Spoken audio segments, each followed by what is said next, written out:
Hello, Free Speech Warriors. Thank you for having me. Again, I'm Steve Loney. I'm proud to say that I'm a First Amendment lawyer for the ACLU of Pennsylvania. All right, so I will try to speak better into the mic, and also if you all could come closer, not just for hearing, but also, as Terry said, to let people pass so we don't get told to move on. So yeah, I'm honored to be here in front of this great display to say a few words about the First Amendment, about our rights, about your rights to peaceably assemble, to speak, to express your opinions without the fear of government interference. But we know that activism is under attack. Anti-war activism, racial justice activism, pro-Palestine activism. It's nothing new. These have always been under attack. For over 100 years, the ACLU has been there when the government needs a reminder that free speech and protest are fundamental to our system. Yay! Yay! We've made some great law on these cases, including representing some not great people, right? We have fought for the rights of the worst people to express their opinions, and we've won. Yet somehow this phenomenon persists where free speech exists for everyone except for people who are active in the movement for Palestine. I've heard it referred to as the Palestine exception, and in a word, it's un-American. Yes, that's right. That's right. We'd like to think it's un-American. That sense is eroding the more I see our fellow Americans who are all too willing to throw the First Amendment out the window when it comes to this movement. Luckily, the law is on our side. And as the government's authoritarian attacks on people's freedoms ramp up, we are pushing back. We're pushing back in the courts, we're pushing back in the streets. That's right. All right. Because though it shouldn't have to be said, too many people, including those in power, need a reminder. The First Amendment and our hard-won victories for the right to speak and protest leave no room for a Palestine exception. By the way, they leave no room for a student exception, for a citizenship exception, for an accent or a skin color exception. These are all things that should not need to be said. But here we are. Here we are with an administration that hasn't learned lessons of the past, that think that their government positions come with the ability to dictate who says what and where. We have a government that seems to be overrun by people who have sympathized with actual anti-Semites, with phony free speech warriors, people who complain to social media platforms when the anti-Semitic rhetoric from people that they like got deplatformed.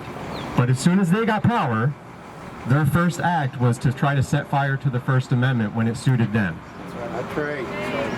And they've taken pro-Palestine anti-Palestine activism activity to a new level. They're leveraging their cruel anti-immigration policies to detain and disappear people, including people who have the legal right to be here because of their views. Shame. But again, the law is on our side and we're chipping away. We will continue to push back hard on this administration's ongoing attacks on the rights of LPRs, student visa holders, and other activists targeted by immigration enforcement because of the views they hold. We're also here to support some institutions. We're here to support institutions, colleges, and universities when they honor their obligations to their diverse student bodies and worker communities by showing the fortitude to push back against illegal government conduct. Thank you. But we will also go after schools and universities. We'll go after the ones who use this administration's policies as an excuse to tamp down free expression and to crack down and violate the rights of the students that they're supposed to be supporting. That's exactly why earlier this month, we on behalf of SJP Pitt sued the University of Pittsburgh, which appears to be inching down this road of bending to government pressure, right? To violate students' rights. They clamped down on their Students for Justice in Palestine chapter for doing nothing more than holding peaceful, expressive activities on campus. Shame on them. Yep. These basic principles of free speech and equity are also why my colleagues at ACLU affiliates around the country are stepping up. They've taken on the fight for Mahmoud Kamil, and they've won. Thank you. These principles are also why my colleagues have taken on the fight for Rumeysa Öztürk and won. She's free.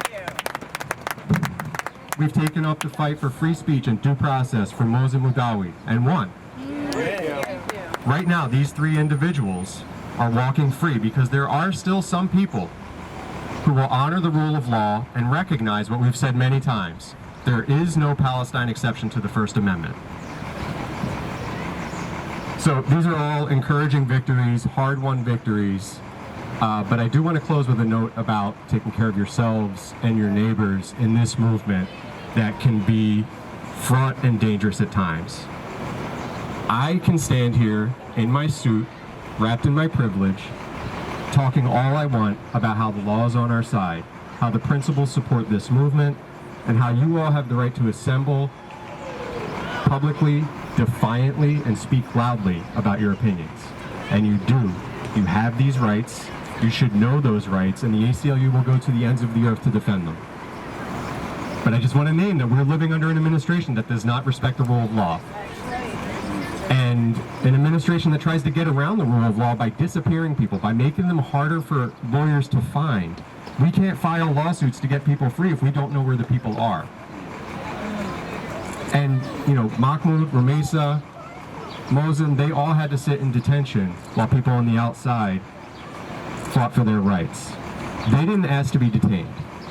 And I know that there are a lot of people in this movement, a lot of activists who are here for the fight. They would be willing to be arrested and detained for their views. And that grows my heart. But we have a lot of neighbors who just want to live peacefully in their home, in their adopted home, which is their right, and they don't often have the ability to safely come out and speak. True. Thankfully, so I'm glad that you all here are fighting for this, that you're so dedicated to do it week after week, probably day after day, sleepless nights. As we do this work, I just want to encourage everybody to be mindful that the people we're fighting for often can't safely do it alongside. That doesn't mean they're not there for the fight. Amen. And the lawyers are here too. The lawyers are here to leverage our privilege, to leverage our training, and to keep running into court to stop the erosion of the rule of law that this administration is using to detain and deport people. Thank you. Yay. Can we give a warm welcome to Steve Loney and the ACLU of Pennsylvania? Now to conclude this, I'd like to call up Robin Lasserson, the co-coordinator of Fridays at